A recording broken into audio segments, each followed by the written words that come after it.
So, Eric, well, thanks so much for joining me today. I'm really kind of curious to hear what you're up to. So, maybe the best thing to do is just to jump right in. And why don't you give me a few minutes on what it is you're doing and what you're struggling with? Sure. So I've had this business idea for about 8 years. It's called Dibsy. It's a app. It was originally designed as a website, and it is basically a social consumer shopping app that people can use to populate what they want. So the tag phrase is everybody wants something. And this application I developed when I was actually a CFO at a jewelry retailer. And we would often have men come into the jewelry store not knowing what to get for the woman in terms of clarity and metal type and whatnot, what kind of engagement ring. And so usually they'd have to steal a ring, or they would have to bring the woman in for one of the sales associates to feel the hand. And so that's where I had the idea. It would be great if women had a social consumer app that they could populate their style of wedding ring that they like. As I've worked through it through the years, it could actually really apply to anything from jewelry to wine to shoes to purses. And so it has a pretty broad consumer application to it. So, you mentioned a couple things. First of all, the customer could come in, and one of the options is to steal the ring. I never heard about that feature. That would certainly be a pretty compelling proposition for a jewelry store. But no, the other thing I picked up is you said through the years. So, have you been just dreaming about this for years, or have you actually been working on it for years? Give me a sense of where you are in this project. Right. I've been working on it with friends and tried finding developers in the past. I haven't found a co-founder yet. It hasn't worked out with anybody with a technological background to help me build the app. So I've struggled with that. But I'm currently going through the Eugene Chamber Launchpad program. And so it's for entrepreneurs and goes through the MIT process for entrepreneurship. So I've been going through that this fall. And so basically, you're still in the conceptual stage of trying to figure out what this app might be, whether it would be successful or not. I imagine they're having you do some kind of minimal viable product exercise or some sort of market research study. Is that right? Right. Yep. So I have to interview customers, and I've actually worked with a developer over in Pakistan and hired somebody off of Fiverr to start developing the app on a low budget, just so I can get familiar with building of apps. So why don't you share with me what you've actually done to try and validate whether this is a compelling idea or not? Not just in your head, but what have you done to give yourself some confidence that people want this? Really, it's been a lot of conversations over the last 8 years with people in my everyday business practice as well as a CFO, interacting with customers, trying to figure out what they want, how us as a company can figure out what the customer wants and be able to close some of those barriers to make a sale. So it's been lots of personal interviews with people. So certainly you're familiar that most, I shouldn't say most, but that a lot of the shopping sites do offer a kind of a wish list feature. I know certainly Amazon, which probably dominates some huge percentage of online shopping, allows people to create a wish list. So how is Right. this different or better than what they're doing?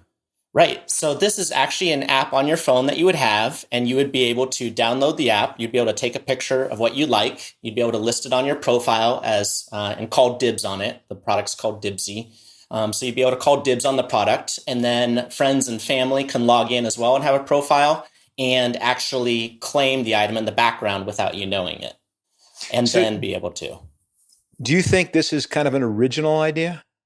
I believe it's original. I haven't seen anybody go across Amazon into other retailers, particularly local retailers. Well, let's try and split those two things apart because there's actually an interesting thing here. So you don't see anyone doing it now. That's one piece you said, right? Right. But do you believe that you're the first person who's thought of this? I don't believe I'm the first person that's thought of this. So now we have an interesting setup. We have an idea that probably other people have thought of, but yet doesn't exist. Why do you think that might be? Potentially because of the development required for the technical application itself and probably the budget. So I'm going to go out on a limb here and say I'm not convinced of that. I generally, and not just in startup world, but pretty much anywhere, usually the simplest explanation is the most likely to be right. And certainly the simplest explanation is that, yes, many people have thought about this, that probably many people have tried it, and that the reason it doesn't work is that there is some fundamental flaw in the idea that you just don't know about yet. Right. So I'm not saying it's not a good idea. Um, I'm just saying that in the form you envision it, there probably is some reason it doesn't work. And we can both sit here forever and guess at what that might be. But that probably may not be the most constructive use of time. But your challenge now is not necessarily to say, let me go and find out something that someone else has found out, but let me see if I can figure out what went wrong in the past. Or let me see if I can figure out some methodology to get out there as quickly as I can and figure out what my failed assumption is. Now, listen, with the caveat, of course, that I could be completely wrong and that no one has ever thought about the idea of letting people make a list of gifts they may want to receive that people can then go ahead and buy. But wow, that would be pretty hard for me to really believe that's original. And it's pretty hard to imagine because it's not like you're saying you have a whole new way to make MRI machines more efficient, which in order to test or build is millions of dollars. You're talking about something which people could throw together as you're talking about doing pretty quickly using kind of off-the-shelf stuff.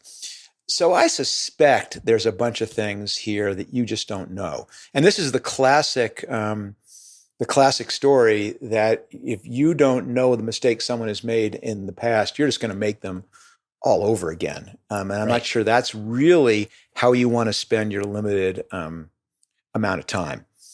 So the question really then is, how do we go about figuring this out or getting something going more quickly?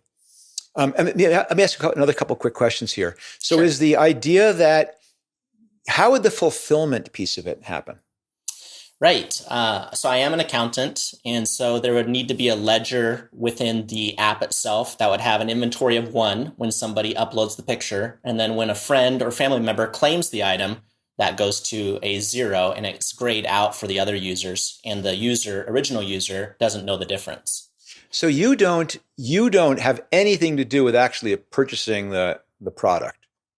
You're just a place you can go and say, I want it. And someone says, okay, I'll get it for that person. Right. Not the original phase. And then what do you anticipate the economic model for it will be? That's where brands and companies can become strategic partners and be able to tag the location and potentially have an inventory system within the app that can update via API for them to keep an inventory on hand for the app for fulfilling. So in other words, once you establish this traction where tens of millions of people are all coming back and forth in your app, picking things off the app, people will want to advertise their products on there as potentially great gifts with all kinds of amazing synergies. Correct. So is there not a wedding registry app someplace? That's even more astounding to me if that doesn't exist. Seriously. Within websites and within individual retailers, there is, but there isn't one where you can take a picture, tag the location, or have social influencers bring items or promote items to the consumers of things that they would consider, or AI to suggest items. Okay, I see a lot of holes. But you, to get this thing, you've had this dream in your head for 8 years, and you've probably had several hundred people tell you how amazing this is. And you, of course, have already probably bought that little vacation house up in Maine already with the IPO proceeds. And that's almost dangerous, the fact that you've spent so long thinking about it. Because I really suspect that once you start it, you're going to bump into all kinds of stuff. You've got to get off the pot here and find out what's wrong. And I'm not saying it's not an interesting category, because there is certainly a lot of heat in this area. There's lots of people who buy stuff. So you'll have no shortage of people who buy stuff. There's no shortage of people who want stuff. Right. There might be a little bit less people who want to buy stuff for other people, but in other words, you're not doing something which is so obscure. You have an unbelievably huge total addressable market, as they refer to it. But so you'll be able to get some cycles going. But I know you're going to bump into all kinds of stuff. So you've got to get going on it. And I'm not even sure that you need to have spent money on building an app. Have you ever explored doing it longhand? I haven't yet. Do you think the app is the magic? That so far I've leaned towards that because of the emergence of Facebook and Instagram and Twitter, whatnot. And so being able to have it social or having influencers help it bring in users. I just would hate to see you go through all the effort and expense of building the app, because I think what's going to happen is you're going to find out that it's a one and done exercise. So I think what you're going to find is that there's no repeat business here, that people will come on and it'll be all exciting and they'll maybe make a list of things they want, but that will end up feeling futile if there's no one there who actually buys them the stuff. And conversely, the reason that somebody would actually go to the website is because they think that someone's hinting broadly that they want something. Mm-hmm. So maybe it's a birthday app, maybe it's a Christmas app.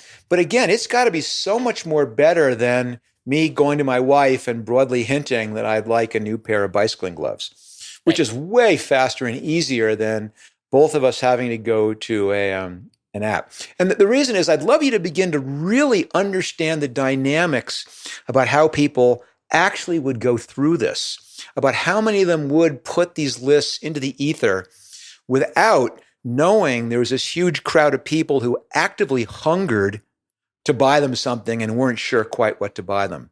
And conversely, people who are all willing, going, I'd love to buy someone a gift, and going on and going, oh, I wish they'd give me a list. It's going to be a really hard thing for you to create that in any kind of meaningful volume. And I think what you've got here is this classic imagine, if you will, idea, where it's so easy to go, God, imagine how compelling this is when you've got hundreds of thousands of people on here. Just think of all the cool things we'll be able to do. Just think how amazing it is when everyone I know can come to find my list and find things to, yeah, that would be amazing. But you have an unbelievably hard path to get from zero to getting to the point you have that big market dynamic. And that big market dynamic only happens when something is so compelling that people are willing to use it, even though it sucks. Right. And believe me, it's going to suck. Everything sucks at the beginning. It sucks because you don't have time to build up the features. It sucks because you're rushing things to get something out there. But it has to be so good because there frankly is no other way to do this. Oh gosh, I've got my wedding and I've got all my stuff, and how do I let everyone know what to get me for my wedding? Well, there are those things. They do exist. Or I'm a fan. I'm a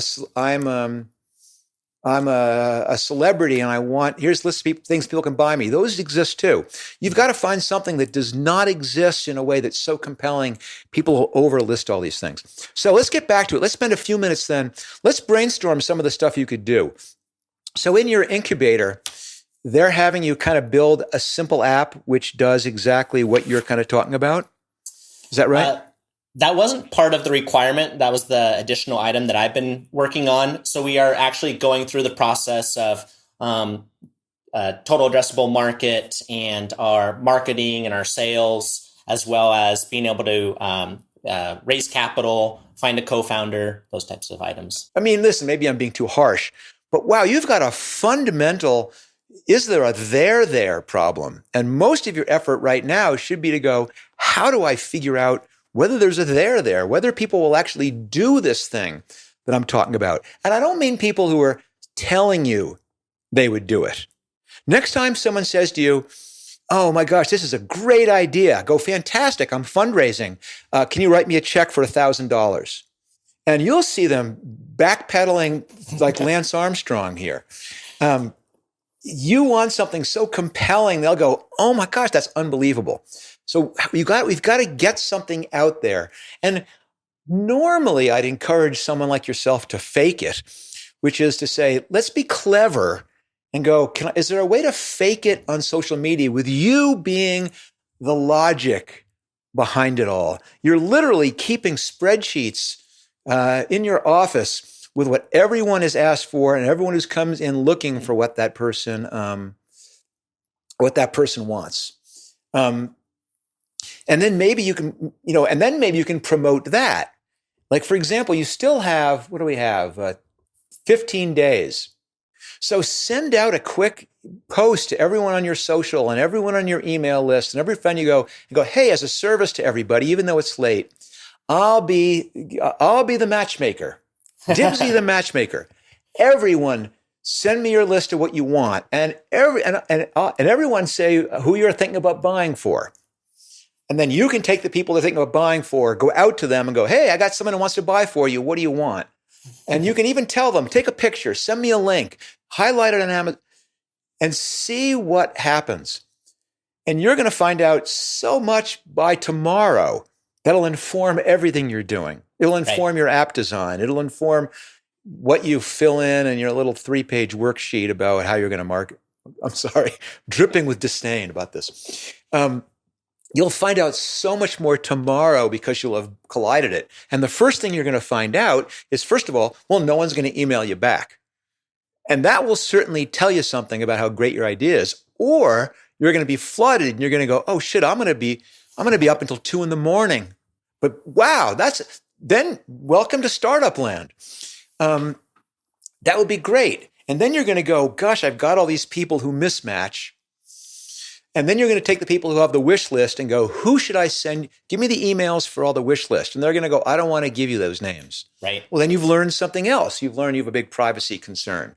Or they're going to be happily share those names. You understand that all the logic you're thinking about building into your app, you can do using some kind of manual labor or using some combination of Facebook or Instagram or LinkedIn or Twitter or email or telephone or texting, something. Now, is it repeatable and scalable? Well, absolutely not. You'll drown if you actually get some volume. But that's not what you're looking for here. You're looking to prove that this thing you've been telling everyone is an amazing idea and that you've convinced yourself is an amazing idea is, in fact, an amazing idea. Right. And let's assume this works phenomenally well, okay? That this is awesome. This is awesome that you're matching people left and right and you're sending them out that Joe wants this. And if you're not going to buy for him, tell me because I've graded out conceptually on your list. But again, you got to work all that out. And you're also going to find out, now you got me on a roll here. So now you're going to find out the person grays them out and then doesn't follow through. Right. Now you've learned another thing that maybe I need to brainstorm some new methodology that there's some waiting list to buy this person this or whatever. You're going to learn all those things. All right. Now I'm going to jump to another one of the problems you've had for 8 years, which is finding a technical co-founder. Right. So one of the reasons is because everyone's going, oh God, I'm sorry, you said you're a CPA, or is that what you were? I'm a CFO. Yeah, CPA. CFO, sorry. Go, oh God, another business guy with an idea he wants me to build, which is what they all say. Right. Believe me, because I'm the business guy who is always trying to find people to make my ideas real. So you're in good company. But the most effective way to get past that is not by sitting them down and going, imagine, if you will. It's by going, oh my God, you've got to see what I've been doing. Mm-hmm. And look at what's happening. This thing is totally out of control. And I swear you'll sit that person down in front of all your spreadsheets and she or he or whoever it is, this tech person will be going, oh gosh, this is really cool. I could do this and we could do this. They will become inspired because they'll be solving a real problem and they'll be jumping onto something that has real traction. Right. And then it goes even triple for some point down the line and you go, I'd like to raise some seed money here. just to kind of get myself accelerated to be able to promote it. So coming into wedding season or Easter or whatever the big gifting season next is, that I'm in a good place, or that I can want to experiment with doing it in the wine category or doing it in the flowers category or whatever it is. That the same thing goes. These days, you cannot go into anybody and say, fund me. And just imagine, if you will, no one cares. What you have to go in, and hopefully your incubator is telling you this too, you have to go in and say, here is how I know that I'm onto something. I've been doing this manually, staying up until 3 and 4 in the morning every night for the last 3 months. I have a really good sense that when I get someone who does it for Christmas, they come back for birthdays. Every single person who I get to join tips me off to 4 other people. In other words, you can lay out these specific metrics for an investor that'll make them start drooling onto their keyboard, as opposed to saying, I think this will be very viral. You'll say, this is unbelievably viral. Imagine saying, I can imagine there being a tremendous lifetime value to this. They'll be able to say, look at the lifetime value I have. And this is me doing it with none of the technical innovation that I think we can bring to this. Right. Now, before you get too excited, I just did a version of the Imagine, if you will, where we're picturing this thing taking off. That's probably not going to happen. Mm-hmm. You're going to bump into some stuff quickly and go, ooh, that's not what I expected. But that's even better. No idea ever survives into adulthood looking the way it did as a child. Right. Zero. And I guess these last 2 or 3 weeks, literally 3 different companies I've spoken to have all kind of gone through their big revelatory moment, including having to change their name because the thing they built doesn't work because the market they imagined didn't exist. But lo and behold, the thing they built does something else really well. And you saw, of course, what happened with Slack. That started off as a gaming product. And the product, Slack, was the product that they used internally to communicate. Right. That's what happens all the time. But you never find those things until you start it. So my number one advice is always to start, but you're in a perfect place to start because, my God, you've been going on it for so long. I applaud the fact that you said, I'm going to do the incubator, because that, at the very least, means you're going to put real time behind starting some of the painful, boring things that you have to do when you're starting something, as opposed to having your idea safe and sound and comfortable in your head where it can grow into this amazing superstar without any external reality. Right. Right. Wow. I'll take a breath. Excellent advice. Really good. Yeah. And I love the idea, but I've also gotten kind of cynical in my old age because I've just seen how many of the ideas, which always seem good, don't work. And that's fine. But I've also realized that the exercise of us saying, is it a good idea or a bad idea, is such an unbelievable waste of time that the only thing you really can do is just try it. And you're in a great spot because your idea is not a CAT scan device. It's not an MRI. It's not something like that. It's not a new drug, not a new banking product. It's something that you absolutely can fake really easily with your friends and family and find out some stuff. Thank you, Mark.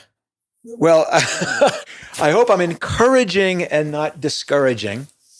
But the good news is, rather than, if you do take my advice and say, I'm just going to sit for a day or so and figure out a way that I can fake it, that you'll be in business in a week, mm-hmm. rather than having to wait 3 or 4 months to actually start seeing how it works. Right. And even though you're a little bit late, right now, every single person you know is thinking about, what do I get? In fact, probably maybe I'll call you on December 24th, as I usually need help with right about that day. And of course, listen, I mean, you've got the opposite problem, that rather than everyone telling you that'll never work, they're all telling you, you're a genius. That's going to work amazingly. And so I hate to be the guy who says, be careful. But anyway, stay positive. The real skill of the entrepreneur is not the idea. The real skill is the figuring it out when the original idea starts to bump into problems. Right. Thank you. You're very welcome. And You work for a wine company, you said? I do. I work for King Estate Winery here in Eugene, Oregon. Fantastic. Wow, that's great. Well, I'll have to call you up one of these days for some wine advice, perhaps. Absolutely. Well, good luck with everything. And what you do owe me is that at some point in the future, once you have a little bit of learning, I do want to follow up with you and find out what happened, because Sounds that's good. always what's so fascinating to me. Certainly, Mark. Well, good luck. Thanks for your time, and go get them. All right. Thank you.